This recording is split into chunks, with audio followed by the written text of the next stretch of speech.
Düğmeli evlerin mimarisi Torosların bilgeliğinin el emeğiyle birleşmesidir.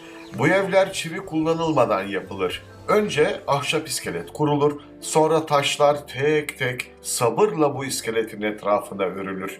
Dışa doğru uzanan ahşaplar taşı sıkıştırır, yapıyı daha dirençli kılar.